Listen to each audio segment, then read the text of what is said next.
अवैध venom centre का क्या है सच? दोस्तों, यह सवाल तब भी था और आज भी यह सवाल बना हुआ है जब अवैध वेनम सेंटर को लेकर खूब बात हो रही है।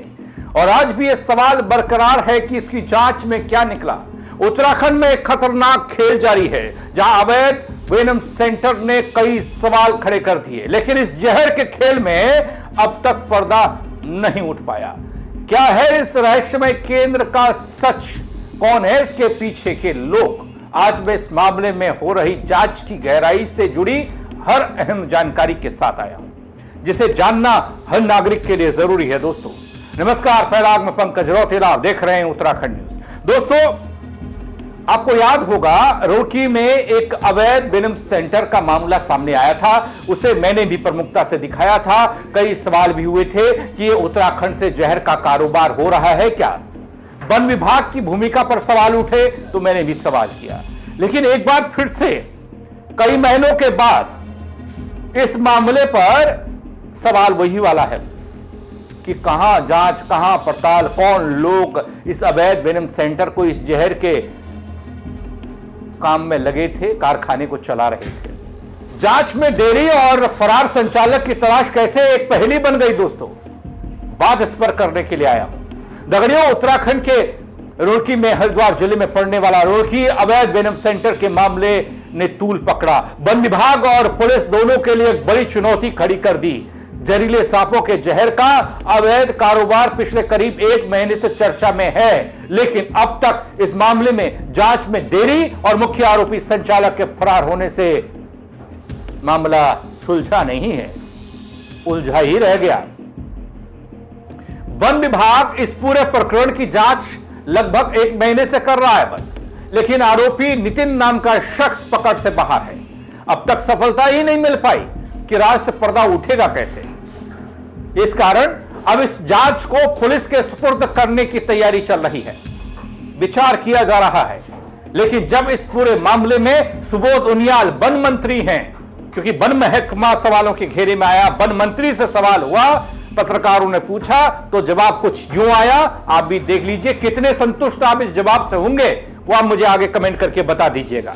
जवाब सुनिए पहले सुबोध उनियाल साहब का। और मैं समझता हूँ उस पर हम लोग जांच कर रहे हैं। अगर कोई भी संलिप्तता पाई जाएगी तो निश्चित रूप से कड़ी से कड़ी कार्रवाई की जाएगी। तो अवैध वेनम सेंटर पाया गया था रुड़की में, लेकिन अभी तक कोई ठोस कार्रवाई नहीं। उसके बाद जितना गंभीर मामला था उतना गंभीरता से काम नहीं, वो बात उसकी जांच चल रही है। और जांच चलने के अलावा मैं समझता हूँ उसमें जो भी प्रमाण सामने आएंगे उसके सामने कार्रवाई की जाएगी। वो आदमी तो मेरे ख्याल से गायब हो गया, उसके लिए नॉन अवेलेबल वारंट जारी होगा। दोस्तों, इस जवाब में उतना दम नहीं दिखा मुझे, जितनी गंभीरता से यह जवाब आना चाहिए था वो गंभीरता नहीं दिखी मुझे। इस मामले में पूर्व केंद्रीय मंत्री और उत्तर प्रदेश में बीजेपी की वरिष्ठ नेता मेनका गांधी ने अपने एक पत्र के जरिए कई सवाल किए थे, आपको याद होगा, जिसमें उन्होंने पूरे के पूरे वन महकमे को कटघरे में खड़ा कर दिया था, आरोप लगाए थे गंभीर। लेकिन यहां जांच के नाम पर कुछ ठोस कार्रवाई होती दिखाई नहीं दे रही है। करीब एक महीने पहले एक अवैध वेनम सेंटर संचालित होने की खबर और इस सेंटर में जहरीले सांपों की जहर अवैध रूप से रखे जाने और उसके व्यापार को लेकर आशंका, और क्या मिला नतीजा? जांच कहां गई? जानकारी मिलते ही वन विभाग की टीम सक्रिय हुई, तुरंत संचालक के खिलाफ मामला दर्ज भी हुआ, तलाश भी शुरू की गई, लेकिन हाथ आज भी खाली हैं।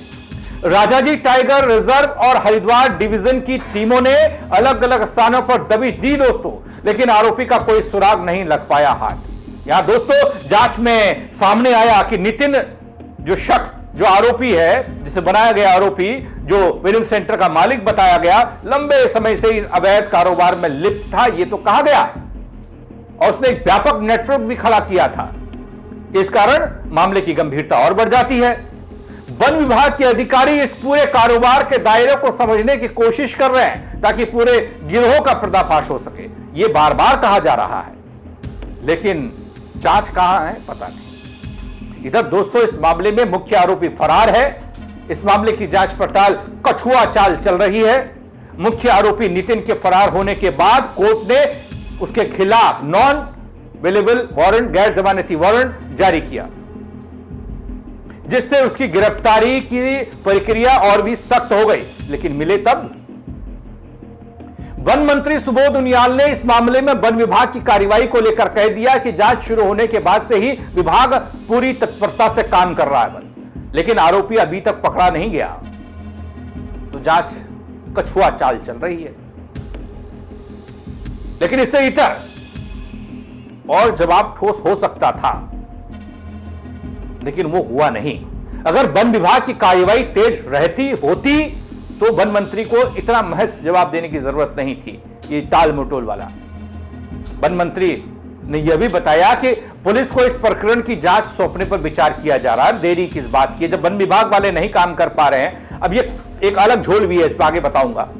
तो पुलिस को दे दीजिए, पुलिस अपने आप उस शख्स को, नितिन जिसका नाम बताया जा रहा है, पकड़ लाएगी जहां भी है। जल्द ही इस पर अंतिम फैसला होगा। मैं कह रहा हूं जल्द ही नहीं होगा, आप अभी कर दीजिए।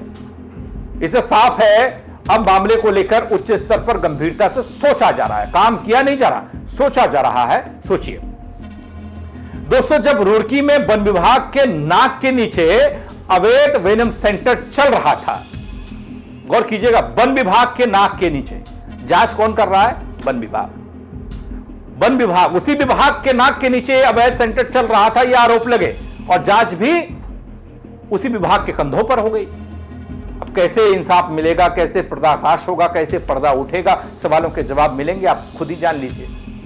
तब भी यह सवाल उठा था कि कैसे यह अवैध वेनम सेंटर चल रहा है, लेकिन तब भी कोई ठोस दावा वन विभाग करने की स्थिति में नहीं दिखा दोस्तों। और बीजेपी की वरिष्ठ नेता मेनका गांधी, जो जानवरों के लिए अपना एक एनजीओ भी चलाती है, मेनका गांधी के पत्र ने तो वन विभाग के बड़े बड़े अधिकारियों की कार्यशैली को कटघरे में खड़ा कर दिया था। दोस्तों, वन विभाग की जांच में 1 महीने से अधिक समय बीत जाने के बाद भी मुख्य आरोपी की गिरफ्तारी न हो पाना मामले की गुत्थी को सुलझा नहीं पाने में या फिर उलझाने में एक महत्वपूर्ण भूमिका निभा रहा है। आम जनता में एक तरह की चिंता है, असंतोष है, सवाल है कि इस वेनम सेंटर की आड़ में और क्या क्या हो रहा था। हमने नोएडा वाला प्रकरण देखा, कैसे रेप पार्टियों में सांप का जहर पहुंचता था। तो क्या इसका उत्तराखंड से भी कनेक्शन है?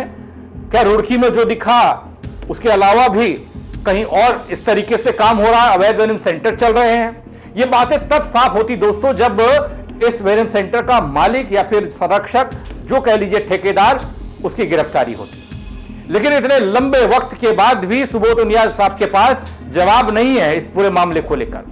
वो कहते हैं वन विभाग जांच कर रहा है, पड़ताल कर रहा है, लेकिन अब सोच रहे हैं कि पुलिस को दे दिया जाए, क्योंकि वो जो नितिन बताया जा रहा है, जिसका नाम इस अवैध वेनम सेंटर का जो मालिक बताया गया, उसको नहीं पकड़ा गया अभी तक। इस अवैध कारोबार के कारण न केवल पर्यावरण और वन्यजीव को नुकसान पहुंच रहा है दोस्तों, या पहुंचा है, इससे जुड़े अपराध भी बढ़ सकते हैं। दोस्तों, विशेषज्ञ जो है इस मामले में वो अपनी बात रखते हैं। वो कहते हैं कि जहर का यह अवैध कारोबार न केवल स्थानीय बल्कि राष्ट्रीय सुरक्षा के लिए भी खतरा है। ऐसे मामलों में तत्काल, त्वरित और प्रभावी कार्रवाई की आवश्यकता होती है, ये जानकार मान रहे हैं इस मामले में। और मेनका गांधी ने तो पहले ही कहा, मैं तो कब से पत्र लिख रही हूं, डीएफओ साहब नहीं सुनते हैं, अधिकारी नहीं सुनते हैं। वन विभाग के अधिकारियों की बात हो रही है। जब वो तब नहीं सुनते थे, तब जांच कैसे करेंगे? आज एक बार फिर से जांच सवालों के घेरे में आ गई है कि भैया कार्रवाई कैसे होती है। वादे दावे तो एक तरफ, अपराधियों को कानून के शिकंजे में लाया जा सके, कुछ इस तरह की व्यवस्था है क्या वन विभाग के पास? हमने हाल में देखा दोस्तों, उत्तराखंड के पहाड़ी इलाकों में, पहाड़ी जिलों में तेंदुए का आतंक जमकर था। इंसानों पर हमला शुरू हो गया, घर घर तेंदुआ पहुंचने लग गया। तब वन विभाग कटघरे में खड़ा हो गया कि वन विभाग की कोई ऐसी पॉलिसी नहीं है। कई बच्चियों को तेंदुआ उठाकर ले गया। अब देखिएगा, जब जंगलों में आग लगती है, उत्तराखंड के जंगल धधकते हैं, उस वक्त भी फिर वन विभाग कटघरे में खड़ा हो जाता है कि इसके पास कोई पॉलिसी नहीं है, कोई रणनीति नहीं है। तो वन विभाग के पास है क्या? वन विभाग की जांच में देरी से न केवल आरोपियों को मौका मिलता है दोस्तों, और यहां पर भी, बल्कि इससे जनता का भरोसा भी डगमगाता है वन विभाग को लेकर। वन मंत्री के बयान से यह साफ है कि अब यह मामला वन विभाग से पुलिस को हस्तांतरित कर दिया जाएगा, यह आगे कर दिया जाएगा तो उसके बाद क्या होगा, यह सवाल भी है। पुलिस के पास जांच करने के ज्यादातर संसाधन और ताकत रहती है, यह हम सब जानते हैं, लेकिन इसको पुलिस को ट्रांसफर करने में देरी क्यों? कि इस बीच कुछ गड़बड़ हुआ क्या? कुछ लोगों को बचाने की कोशिश हुई क्या? क्या कुछ कागजात भी थे इसके? ये अपने आप में सवालों के घेरे में, खासकर जब आरोपी फरार हो और कई राज्यों में छिपे होने की आशंका हो। उत्तर प्रदेश और अन्य पड़ोसी राज्यों तक आरोपी की तलाश की जा रही हो, वन विभाग की टीम कर रही हो, लेकिन अब तक कोई सफलता नहीं मिली। इसलिए उस वेनम सेंटर के खुलासे को लेकर कुछ कहा नहीं जा सकता कि आखिर हो क्या रहा था। और सबसे बड़ी बात यह है कि वन विभाग के अधिकारी भी ना इस मामले में ज्यादा कुछ नहीं बोल रहे, वो बसते नजर आए। पुलिस को जांच सौंपने से इस मामले में व्यापक जांच की संभावना बढ़ जाती है। इससे अपराध के नेटवर्क को तोड़ने और आरोपियों की गिरफ्तारी में तेजी आने की उम्मीद है दोस्तों। हालांकि इसके लिए वन विभाग और पुलिस के बीच बेहतर समन्वय और साझा रणनीति की आवश्यकता भी होगी। वन विभाग के वो अधिकारी जिन पर आरोप लगे, चाहे डीएफओ था चाहे कोई और अधिकारी, अब वो कितना पुलिस को सहयोग करेंगे तो वक्त बताएगा, लेकिन अब तक वही अधिकारी इस पूरे मामले की जांच पड़ताल में फेल साबित हुए हैं। अवैध वेनम सेंटर मामले ने उत्तराखंड के वन विभाग और पुलिस के सामने गंभीर चुनौती पेश की है। आरोपी की गिरफ्तारी और सारे मामले की तह तक जाने के लिए तेजी से कार्रवाई नहीं हो पाना। वन मंत्री सुबोध उनियाल ने इस मामले को लेकर आश्वासन जरूर दिया, जल्द ही अंतिम निर्णय लिया जाएगा, फैसला होगा, जांच होगी, देरी नहीं होगी। आने वाले दिनों में इस मामले की जांच को पुलिस के सुपुर्द करने से उम्मीद तो जगी है, अभी की नहीं है, करेंगे वाली बात है। और इस पहेली का समाधान भी निकल पाएगा कि अवैध वेनम सेंटर किसकी आड़ में चल रहा था और कैसे चल रहा था। जनता की नजरें इस पर टिकी हैं, बल्कि आखिर कब तक इस अवैध कारोबार के अपराधियों को कानून के कटघरे में खड़ा किया जाता है। अब तक जो जानकारी मेरे पास निकल कर आई दोस्तों, वो छनकर मैंने आप तक पहुंचाई।